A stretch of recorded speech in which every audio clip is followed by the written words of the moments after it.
పెద్ద సంఘం అయితే ప్రశ్నలు తక్కువ, కానీ చిన్న సంఘం అయితే ప్రతి ఒక్కడు అడుగుతూనే ఉంటాడు. అందరి డౌట్లు తీర్చలేక చావాలి దైవజనుడు.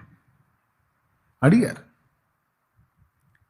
మీరు అడిగారు కదా, మీరు చెప్పారు కదండి 3 వస్తువులు దేవుని ముందు అడిగాను, అవి నాకు వస్తాయి అన్నారు కదా, ఏవి అంటే ఆయన అన్నాడు, ఒక తల్లి గర్భవతి అవుతుంది, ఆయన వెంటనే కానుపోయిద్దా?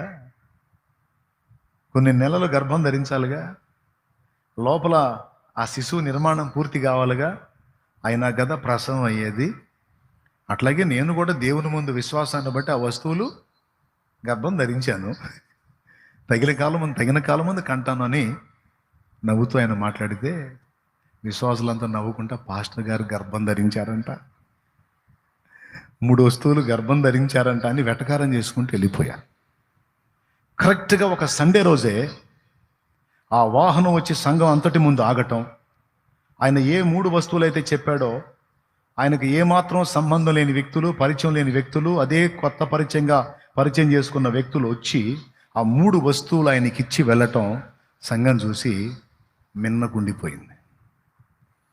అప్పటిదాకా పాస్టర్ గారు మళ్ళీ మరుసటి వారంలో ప్రసవం ఎప్పుడండి అన్నారట. పోయిన వారం చెప్పారా గర్భం ధరించానని, మన ప్రసవం ఎప్పుడు అన్నారట. ఆగునాయనా అవుతుంది అని వాళ్ళు వచ్చి ఆ మాటలు చెప్పినప్పుడు విన్నవాళ్ళు ఆశ్చర్యపోయారు. ఏ 3 వస్తువులు అయితే చెప్పాడో ఆ 3 వస్తువులు ఖచ్చితంగా అవే కంపెనీ వస్తువులు, అదే బ్రాండ్ వస్తువులు, ఆయనకు అవసరమైన వస్తువులు, ఆ 3 తెచ్చి అప్పచెప్పి వెళ్ళారు.